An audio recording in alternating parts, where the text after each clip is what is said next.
Hi all, John from WDM.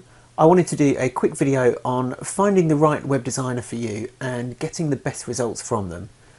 It's quite common to hear horror stories, and I've actually been on the receiving end of this, where you hire what you think is a great web designer and over time things begin to slide, you're not sharing the same vision anymore, and eventually things get to the point where they just break and you can no longer work together. The designer feels like they've been put out, you feel like you've wasted time, effort and money, and you don't have the product you wanted at the end to show for it. So I want to help you avoid those pitfalls, and so first up, let's look at expectations. It's important that you and your designer set the right expectations in the beginning. It may be tempting to go with that designer that simply says yes to everything without questioning deeper, but if they're not questioning, then they may not fully understand what it is you need. A good web designer will ask questions, sometimes awkward questions, but they'll give you a clear idea of what's possible and what isn't, either technically or within your budget. Most employers aren't familiar with the process of building a website, so if that's you, make sure there isn't a misunderstanding of technical difficulty between you. So how do you avoid this? It's actually quite simple. You just need to be very clear about the functionality you require and also be open to feedback so you know what's possible within the scope of your project. You never know, your designer may have a simpler and more effective solution. Web designers often plan their project into a schedule so they can be as efficient and productive with their time as possible. If they're working with smaller budgets, this may mean focusing on more than one project at a time. If you're trying to regularly communicate with them outside of any scheduled calls or meetings, you could actually be slowing things down and setting the project back.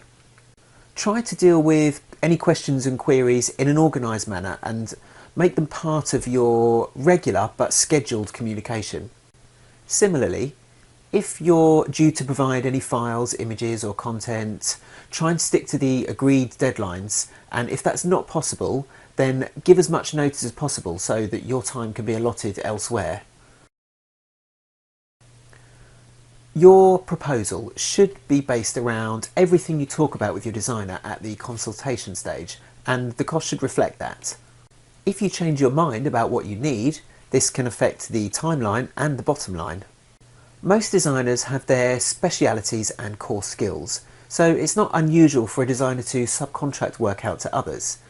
So adding on work like this can end up wiping out any profits as they pay for work they hadn't bargained for. Having said that, it's quite rare that there are no changes once a project begins.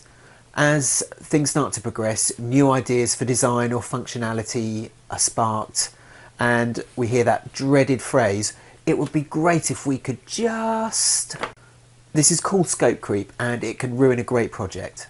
This probably isn't what you want to hear, but the best way to avoid scope creep and keep the project on track is for the web designer to stand their ground. If you need new things that aren't within the scope of the project, then make it part of a phase 2. Having a phase 2 is a great way to get clarity and finalise your project, as it allows you to bring all those new ideas to life in a structured way, and you already have all the information from phase 1. Communicating your design vision across using just words can be extremely difficult, so get some visuals. One way to do this is to use Pinterest. With Pinterest you can create a board, and on that board you can add all the brands, images, colours and fonts that you like. If there are other websites you like the look of, this can also be a good way to communicate your vision across, but don't ask them for a carbon copy. Tell them specifically what you like about that website. Now this one is often forgotten, but technology changes so rapidly and the software that powers your website is no exception. If you don't keep your website secure and up to date, then it's inevitable that problems will start to creep in. Now you can do this in-house, or you can have it done for you. Before you start your project, talk to your designer, as many won't stay on board for maintenance and aftercare, but some will do this and they'll handle everything for you. Now it goes without saying that your website needs to be fully responsive and work well on all devices, but in many cases now you may actually need a mobile first approach. So talk to your designer and see if they are able to offer this as it's not something that everyone can do. Mobile first simply means that the design and functionality is prioritised primarily for a mobile, with larger screen sizes coming second. That's it for now. I hope these tips will help your next project go smoothly. Take care, and I'll see you next time.